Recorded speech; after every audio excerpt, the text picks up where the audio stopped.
Yo, welcome back, kembali lagi di channel Atoa Hayato. Bagaimana kabar nakama sekalian? Semoga selalu baik-baik saja. Teknik No Santoryu dengan serangan Ipyaku Sanjo Hiryu Jigoku telah membuat King mengalami luka parah. Di awal chapter 1036 ini, sosok King diperlihatkan lebih dekat.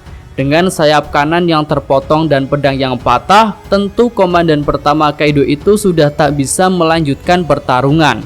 Sementara itu, ketiga pedang Zoro masih mengeluarkan kilatan petir hitam Hausoku Haki dan juga asap. Nah, sebelum benar-benar kehilangan kesadarannya, King teringat percakapannya dengan Kaido terkait legenda Joy Boy. Di sini Kaido mengatakan bahwa dia akan menjadi Joy Boy dan mengubah dunia ini seperti yang diinginkan oleh King. Lalu King pun bersumpah setia kepada Kaido karena merasa pria di hadapannya itu adalah sosok terkuat yang pernah dia temui. Nah, mengenai nama Joy Boy, tentu kita masih ingat perkataan Kaido di chapter 1014. Saat itu dia berkata kepada Luffy bahwa ternyata kau juga tak bisa menjadi Joy Boy. Wah, dari kedua kejadian ini kita dapat lihat bahwa 25 tahun yang lalu Kaido berkeinginan ingin menjadi Joy Boy. Tapi sekarang dia sudah gagal dan menganggap bahwa Luffy juga akan gagal untuk menjadi Joy Boy. Lalu menariknya di sini, King juga tahu mengenai sosok Joy Boy bahkan ketika dia masih remaja. Ya, usianya ketika itu sekitar 14 tahunan. Sepertinya Joy Boy itu memang seorang legenda yang juga disanjung-sanjung oleh ras Lunaria. Hingga mereka yang hampir punah pun masih menaruh harapan kepada sosok Joy Boy. Nah, ketika Kaido kalah dan Luffy berhasil menjadi Joy Boy, apakah King akan bergabung dengan aliansi topi jerami untuk mendampingi sang Joy Boy baru? Kemudian sepertinya tak hanya King saja, masih ada kemungkinan juga bagi Katakuri yang sudah terkesan kepada Luffy untuk ikut bergabung. Jadi King dan Katakuri akan membawa pasukan Kaido dan Big Mom untuk bergabung dengan aliansi besar bajak laut topi jerami. Wah, mantap sekali ya jika hal itu bisa terjadi. Tapi rasanya benang merahnya sudah ada, tinggal kita tunggu komando Bang Oda aja apakah akan dibuat seperti itu ataukah tidak. Oke, lanjut. Ternyata tak hanya King yang mendapatkan jatah flashback di akhir pertarungan. Zoro juga mendapatkan sedikit flashback. Kejadiannya sih tepat setelah Zoro dikalahkan Mihawk dengan mudah. Saat itu Zoro berkata bahwa dia tak akan pernah kalah lagi. Dan Luffy pun tertawa ringan untuk menyetujuinya. Nah, dari momen flashback Zoro ini ada dua hal yang bisa ditangkap. Pertama, secara langsung Zoro menegaskan bahwa dia sudah berhasil mengalahkan King dan memenuhi janjinya kepada Luffy. Lalu yang kedua, mungkinkah itu adalah sebuah clue bahwa kekuatan Zoro saat ini sudah bisa dia gunakan untuk mengalahkan Mihawk, atau ya setidaknya sudah setingkat dengan gurunya itu. Karena jika kita ingat-ingat, penggunaan Hausoku Haki pada sebuah senjata adalah bentuk tertinggi dari sebuah serangan, yang sama dengan serangan para legenda seperti Roger dan Shirohige. Ya, setelah terkena serangan, King sepertinya jatuh ke tanah seperti Queen yang ditendang Sanji. Dan mimin rasa keduanya tak akan mati, paling mereka hanya pingsan aja. Lalu untuk Zoro sendiri mengayunkan pedangnya ke udara untuk membuat gaya tolakan yang akan mengembalikan dirinya ke wilayah Onigashima. Ya, kejadian kalahnya King itu ternyata direkam oleh salah satu Meris, dan anggota CP0 yang ada di ruang kontrol bisa menyaksikan hal itu. Menurutnya ini adalah kejadian yang sangat tidak terduga. Tapi selama Kaido dan Big Mom belum kalah, hasil pertarungan ini belum bisa ditentukan. Nah, ngomong-ngomong tentang Big Mom, di sini sosoknya diperlihatkan dengan rambut yang berapi. Wah, Mimin jadi kepikiran bahwa Big Mom ini sudah menggunakan kemampuan lain selain memakan 1 tahun usianya. Kemampuan itu adalah menggabungkan seluruh homis spesialnya kepada dirinya. Ya, selain bisa menggunakan kemampuan homis itu secara langsung, tampaknya hal itu juga akan membuat kekuatan Big Mom jadi bertambah. Sementara itu, Kid dan Law ternyata masih bisa bertarung dengan baik. Bahkan Kid juga bisa menggunakan mode robotnya. Dan rasanya hal itu adalah tanda-tanda bahwa mereka berdua masih bisa mengeluarkan kemampuan awakening lagi. Dan Mimin nungguin nih combo awakening seperti apa yang akan dilakukan oleh Kid dan Law selanjutnya. Oke, kemudian narator memberikan update situasi terbaru sambil menunjukkan beberapa pihak. Pertama, kita bisa melihat gambaran luas Onigashima dan luas ibu kota bunga yang ternyata hampir mirip, hanya beda sedikit saja. Jadi bisa dikatakan jika Onigashima benar-benar mendarat dan meledak, maka seluruh penduduk ibu kota bunga akan terkena dampaknya.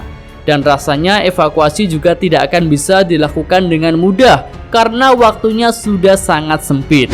Jadi jalan terbaik adalah menahan Onigashima agar tidak mendarat di ibu kota bunga dan mengamankan bahan peledak agar tidak meledak. Untuk tugas menahan Onigashima, kita bisa melihat kondisi Momonosuke. Dia masih mendorong awan api dengan sekuat tenaga. Tentu dia berharap bisa merubah titik koordinat pendaratan Onigashima. Dan Mimin masih berpendapat bahwa berkat usaha Momo itu, Onigashima akan mendarat di kota Ebisu, yang saat ini kemungkinan besar sudah kosong karena warganya bebas berada di ibu kota bunga selama Orochi tidak ada. Oke, selain Momonosuke, kondisi Yamato dan Kazenbo juga diperlihatkan. Ternyata posisi Kazenbo memang sudah lebih dekat dengan gudang senjata daripada Yamato. Ya, karena Kazenbo itu kan bisa menembus dinding. Sementara Yamato harus berlarian mencari pintu untuk ke bawah. Lalu jika kita perhatikan, gudang senjata milik Kaido ini memiliki dua lantai ya. Lantai pertama untuk menyimpan persenjataan dan lantai kedua baru untuk menyimpan bahan peledak. Nah, selanjutnya Yamato tiba di pintu yang menghubungkan dengan lantai bawah dan ternyata ada satu Numbers yang sedang berjaga tapi dia tidur. Numbers itu bernama Rocky. Di sini beruntung Yamato datang bersama Fuga, sehingga Yamato meminta Fuga untuk menyerang Rocky dan menjebol pintunya. Usaha Yamato berhasil, dia pun melanjutkan perjalanan, sementara Fuga diberi tugas untuk menahan Rocky. Ya, selanjut kita beralih ke lokasi Usopp. Dia sudah sampai ke lokasi Okiku, tapi banyak musuh di hadapannya. Kinemon dan Okiku saling berebut untuk mendapatkan kematiannya. Hal itu membuat Usopp jengah dan meminta keduanya untuk memiliki semangat hidup. Iya, Usopp ini adalah cerminan dari orang yang ingin sekali hidup. Walaupun situasi sesulit apapun, dia tidak akan menyerahkan hidupnya begitu saja. Dan akhirnya bantuan datang. Izo yang tadinya bersama Marco untuk mengejar Kazenbo tiba-tiba muncul di lokasi Usopp. Dia pun memberikan pertolongan dan meminta Usopp untuk segera merawat Kinemon dan Okiku. Nah, jika Izo muncul di sini berarti hanya Marco yang masih OTW mengejar Kazenbo. Dan menurut Mimin, api biru Marco itu sedikit banyak memang akan berpengaruh kepada monster api buatan Kanjuro itu. Sehingga di sini Marco tak diceritakan mendarat bersama Izo, tetapi terus melanjutkan perjalanannya menuju lokasi Kazenbo. Nah, selanjutnya kita masuk ke pertarungan dua ninja yang sedang adu mental dan adu mekanik. Keduanya saling terkena jutsu pengikat, tapi tidak ada yang mau melepaskan jutsunya duluan. Padahal keadaan kastil sudah terbakar hebat. Bahkan Reizo yang pakaiannya sudah terbakar pun masih bersikeras untuk menahan Fukurokuju dengan jutsu pengikatnya. Oke, lanjut kita menuju lokasi Orochi yang sedang bersantai dengan Komurasaki. Tapi di balik kesantaiannya itu, Orochi masih menantikan Fukurokuju untuk segera kabur bersama karena sebentar lagi Onigashima akan meledak. Nah, tampaknya di sini misi Hiyori adalah untuk menahan Orochi dan membuatnya tidak bisa melakukan apapun selain bersantai ria dengan dirinya. Dan tentu itu merupakan serangkaian rencana yang matang untuk menyingkirkan Orochi. Tapi entah gimana ending dari rencana Hiyori ini, kita tunggu saja. Oke, lanjut kita beralih ke lokasi CP0.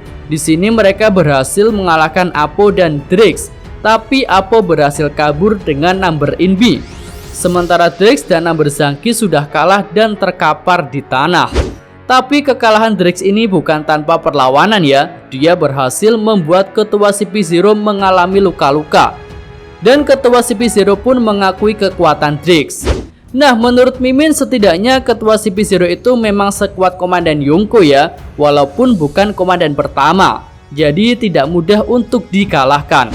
Lalu setelah mengalahkan Drix, para CP0 ini jadi mengkhawatirkan jika para Yonko akan kalah di tangan generasi baru.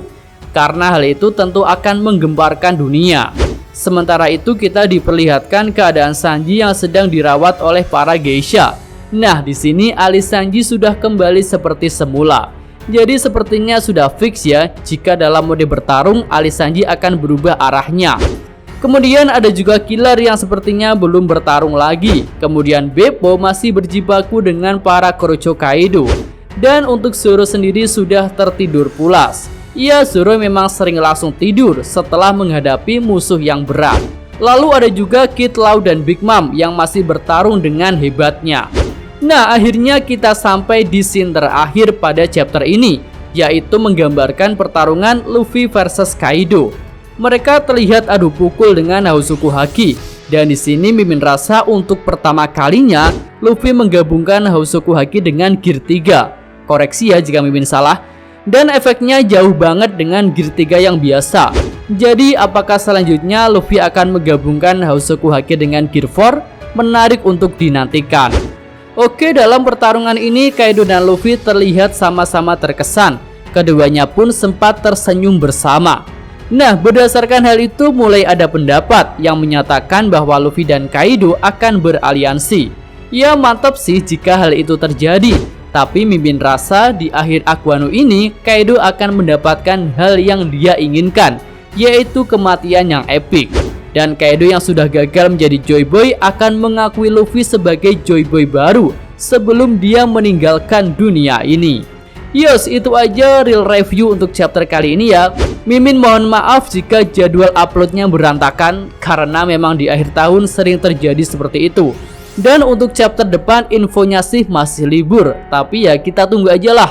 Kalau ternyata masih lanjut, ya tinggal Mimin gas aja. Oke, Mimin atau Hayato, terima kasih. Oke, cukup sekian video kali ini. Semoga nakama sekalian menyukainya. Terima kasih udah nonton. Jangan lupa kasih like ya, dan subscribe channel Atwa Hayato. Yo!